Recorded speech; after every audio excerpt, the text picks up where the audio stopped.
Carta al señor don Aureliano J. Pereira sobre su libro, Shakespeare Calderón.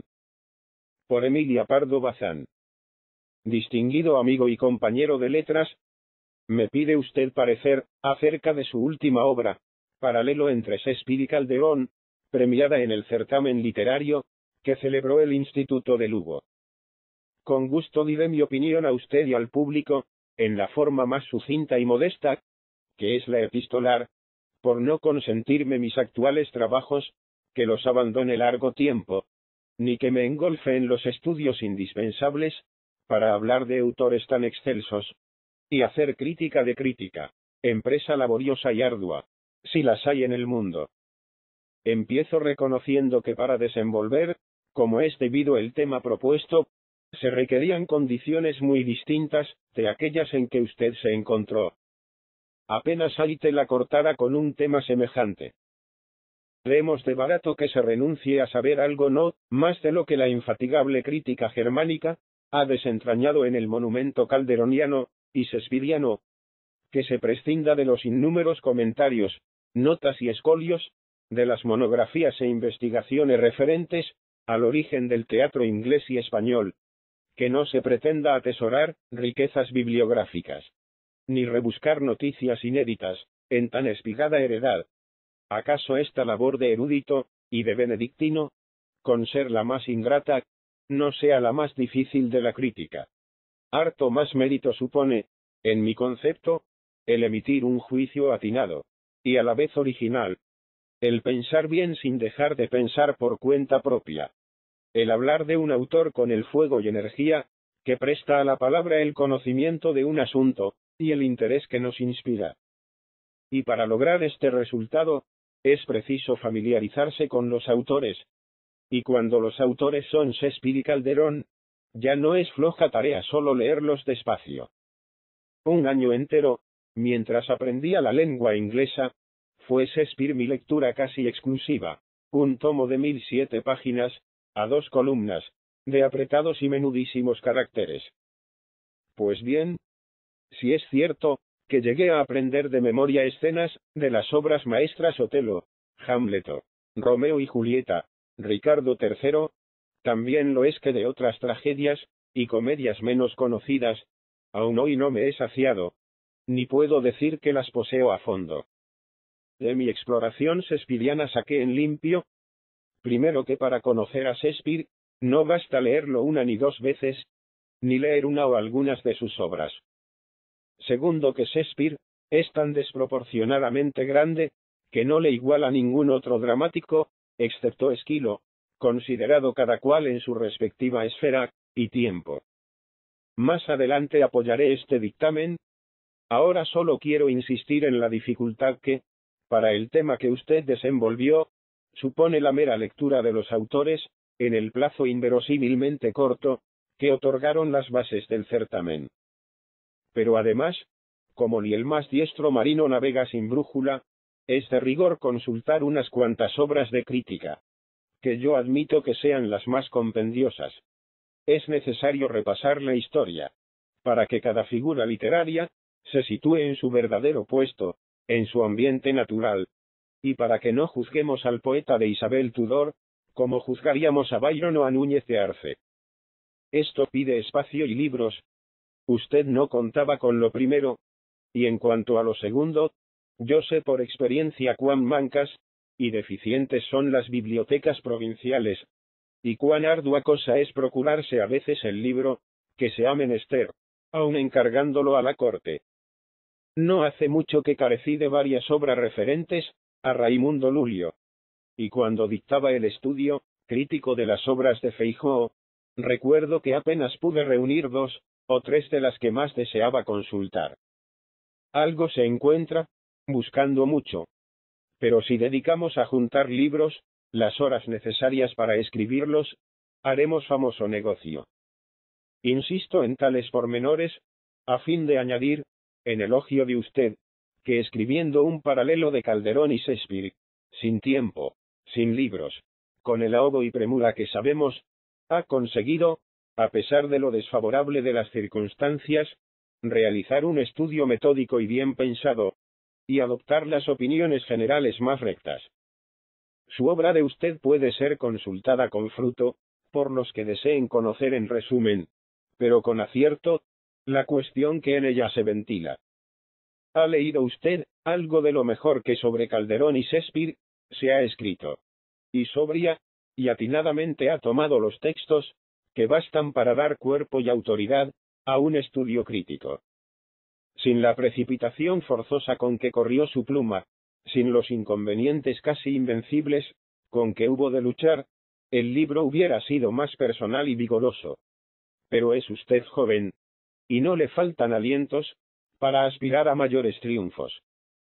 Digo que el libro hubiera sido más personal y vigoroso, porque creo que sus apreciaciones pecan de templadas, o por mejor decir, de tímidas. Otorga usted a Shakespeare la primacía sobre Calderón, pero con infinitos miramientos, y no sin ceñirse a veces a las apreciaciones, o más bien al panegírico de Revilla y Alcántara García, en su Historia de la Literatura Española. Hay que ser más radical, hay que decir claramente y sin ambajes que, en rigor, no cabe paralelo entre Calderón y Shakespeare, porque Shakespeare lleva a Calderón muchos codos de altura.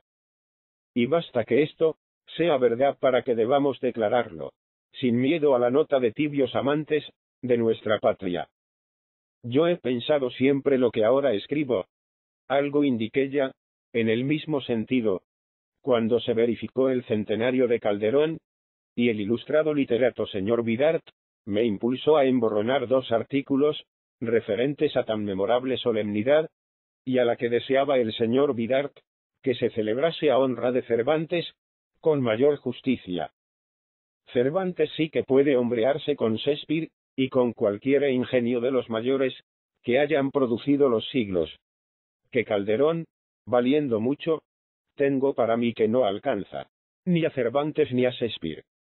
El asunto me apasiona de tal modo, que ahora quisiera poder dedicarle, no estos breves párrafos, sino un libro donde sin citar autoridades, con ayuda no más de mi convicción, explicase, y probase a demostrar aquello, en que tantas veces medité, abierto ante mí el tomo del gran dramático inglés. Voy solo a apuntar algunas de mis razones, como en cifra. Siente usted, fundadamente, en su libro, que Shakespeare es todo el teatro inglés, no en el sentido de que no hubiera más autores dramáticos que él, que ciertamente los hubo, y muchos, sino en el de que su inmenso genio anuló a los demás, desde Shakespeare hasta. Entre nosotros, Calderón no anuló a nadie, ni a Tirso, que le vence en naturalidad y humanidad, ni a Alarcón, más perfecto, ni a Lope, más lozano en su fantasía. Todos pueden medirse con él. Pero esta especialidad de Shakespeare en el teatro inglés es lo de menos. Shakespeare no se ha de juzgar como autor dramático solamente. Supongamos que, en vez de dramas, hubiese escrito poemas. Figurémonos que ninguna de sus obras fuese representable, y que su nombre desapareciese de la lista de los autores que suministran contingente para las tablas. ¿Qué importaría?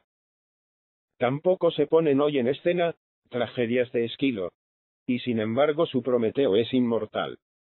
El autor dramático representable es, por mucho que sus obras conmuevan, interesen, deleiten al público, una personalidad literaria inferior al poeta que, al través de los siglos, vive, crece, se agiganta en la difícil prueba de la lectura solitaria, detenida, despojada de los accidentes de la mise en scène, y donde queda solo el valor intrínseco, la sustancia de su genio creador. Shakespeare no debe, pues, ser juzgado, con arreglo a la preceptiva dramática, de suyo estrecha y convencional, ni el vasto océano de su talento puede encerrarse en los límites mezquinos de un género dado. En Shakespeare los encontramos todos. El drama filosófico, Hamlet, que solo en el Prometeo clásico tiene digno rival. El psicológico, Otelo, Macbeth, Mesure for Mesure. El poema amoroso, Romeo y Julieta. Y la epopeya histórica, desde Richard III hasta King Henry VIII. La leyenda de una raza, y el estudio de un pueblo. Merchant of Venice. La fantasía, el ensueño poético. Tempest, Midsummer Night's Dream. Yo no puedo aceptar el dicho de Thackeray, que Shakespeare nos da a comer su carne, y a beber su sangre. Tal imagen me parecería feliz, si se aplicase a algún lírico, como Byron, como Tasso, como Becker, de los que miran para dentro, se retratan en sus obras. Y todo lo sacan de su propia sustancia. La poderosa y soberana objetividad de hombres, como Shakespeare, y Darte permite afirmar que el alimento, que nos ofrecen, es la sangre y la carne del universo, la médula de la realidad. Son un espejo donde se refleja el hombre y la creación, no mutilada y vista por una de sus fases no más, sino en toda su grandeza, fuerza y hermosura.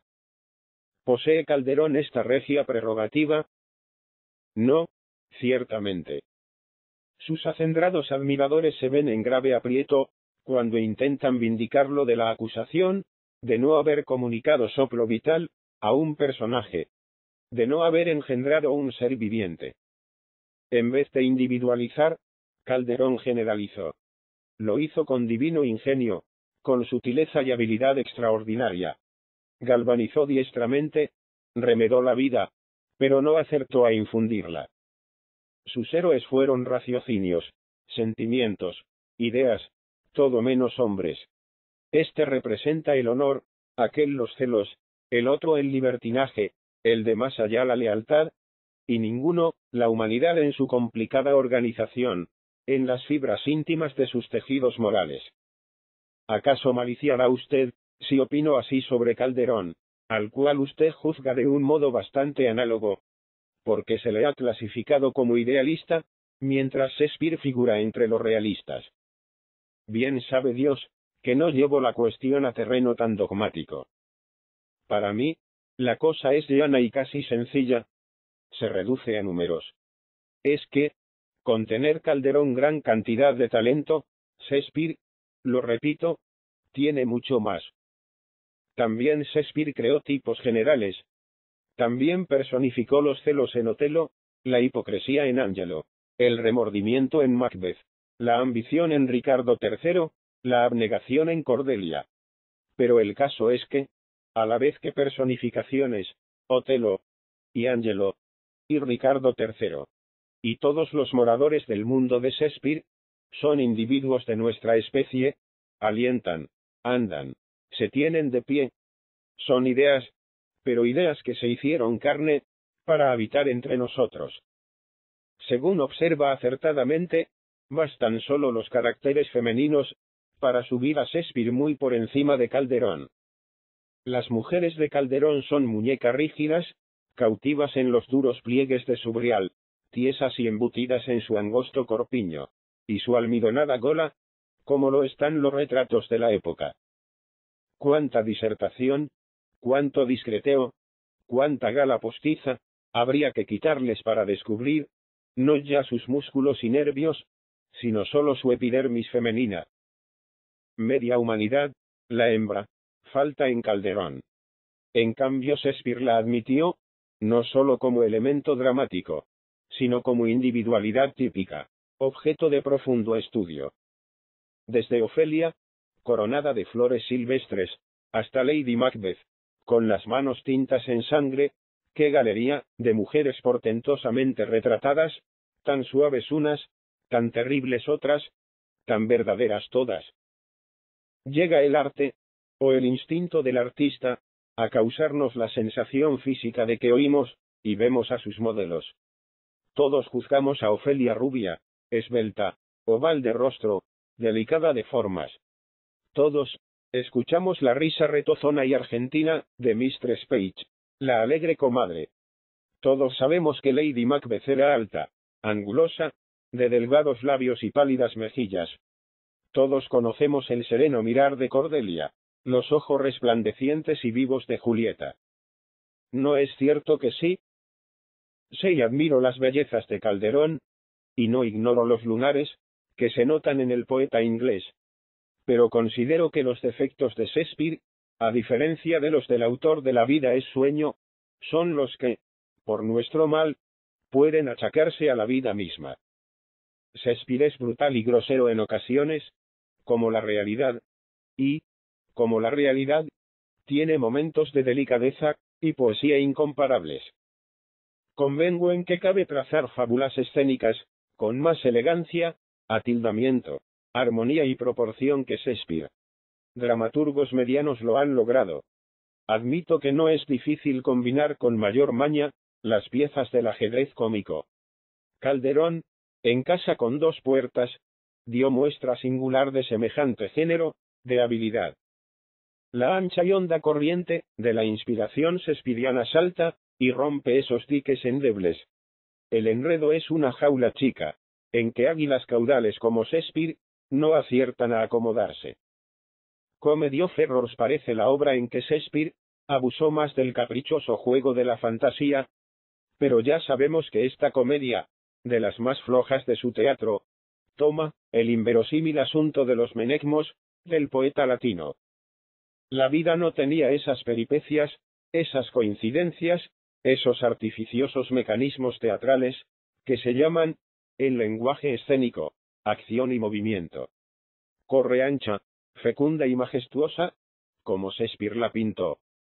En la vida no es una puerta, no es un biombo, no es una carta, o una cortina quien decide del destino del hombre. Son circunstancias muy diversas, es su carácter, sus actos, su espíritu, su individualidad, en suma, Shakespeare así lo comprende, y para él lo secundario fue la intriga, lo esencial la observación, y el análisis humano. O por mejor decir, la fuerza y condición de su genio, le llevó por ese camino, pues Shakespeare, tampoco avaro de gloria, que dejaba perderse sus obras, por no tomarse el trabajo de coleccionarlas, no profesaba, según entiendo, principios ni sistema literario alguno. Por lo que hace a la supremacía atribuida a Calderón, en concepto de poeta filosófico, diré que más bien le tengo por poeta teológico, en el sentido restringido de la frase. La filosofía de Calderón es la metafísica de una escuela, filosofía aprendida en el aula, dogmática, retórica y lógica. La de Shakespeare es más amplia y valiente, es la filosofía del ser, de la realidad. En Shakespeare, todo es filosófico, todo convida a meditar, lo mismo sus comedias que sus tragedias y dramas. Hamlet no es menos filosófico que Fausto, y lo es más que Segismundo. En cuanto a la moralidad respectiva de Calderón y Shakespeare, no sé qué decir. Esta cuestión de moralidad en el arte es muy peliaguda, y yo me inclino a creer que la moralidad de una obra consiste en su mérito literario. Si Shakespeare, que escribió obras tan varoniles, sanas y bellas, fuese acusado de inmoralidad, sería cosa de reírse, y de no contestar a la acusación. La lectura de Shakespeare, insisto en que para juzgarle es menester que esta lectura sea completa, fortalece el alma, la eleva, la templa con las severas lecciones de la verdad, y con la noble contemplación de la hermosura. Lo cual vale harto más que las moralejas adus un delfinis, que erradamente suelen llamarse moralidad artística. Es justo añadir que Calderón produce una impresión análoga, señaladamente en alguna de sus obras, por ejemplo, El alcalde de Zalamea, pero no tiene la universalidad de Shakespeare. El mundo especial que suele pintar es duro, triste y feroz.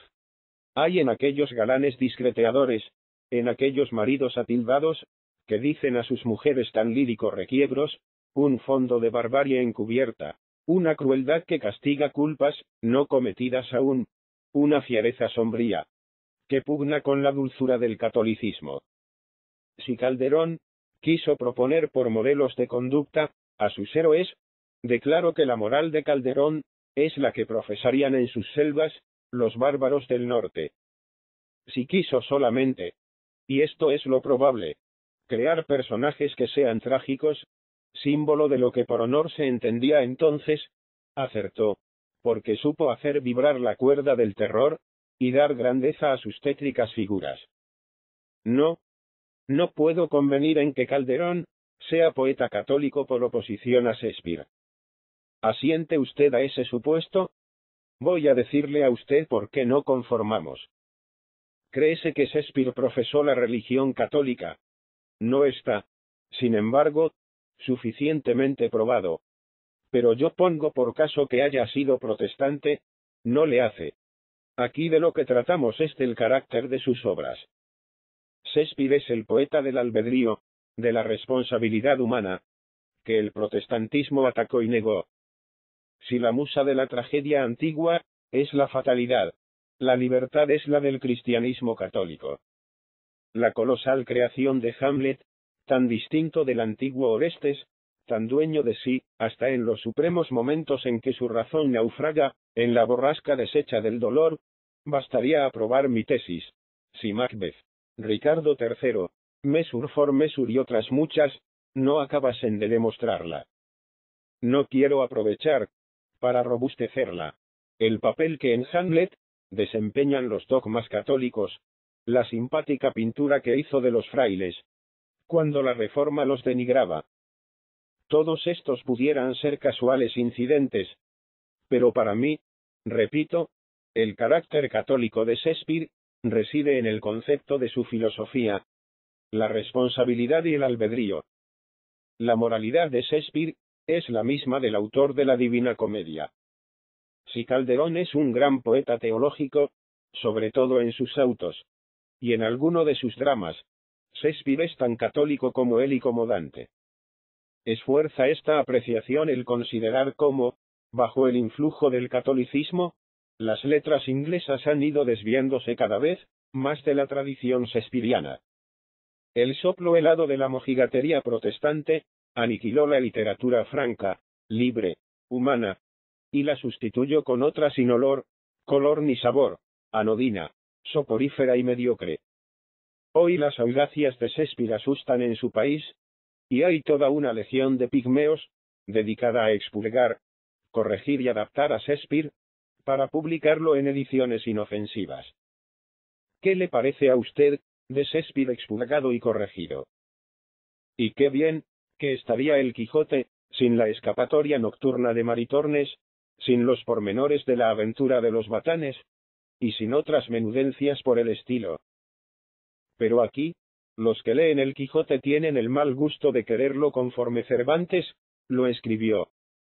No hay como el protestantismo, para concertar diestramente el arte y la moral, la realidad y el pudor más vidrioso, con la misma fortuna, con que armonizó el libre examen y la fe.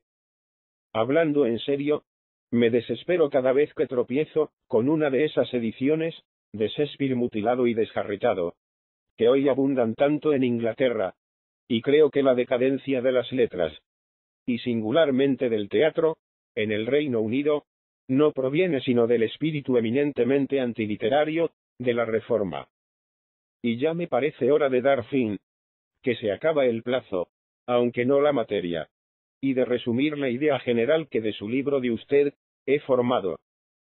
Si esto fuese un juicio crítico, bien acertaría a descubrir en él faltas que sólo se deben a la escasez del tiempo, a la rapidez involuntaria de la ejecución, a la material imposibilidad de corregir, revisar y cincelar el trabajo.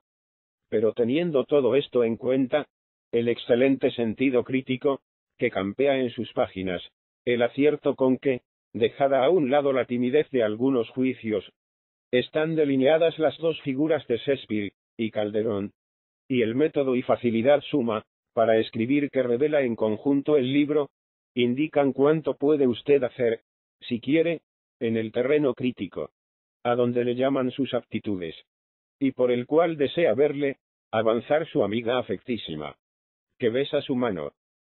Emilia Pardo Bazán. La Coruña, mayo, 1882.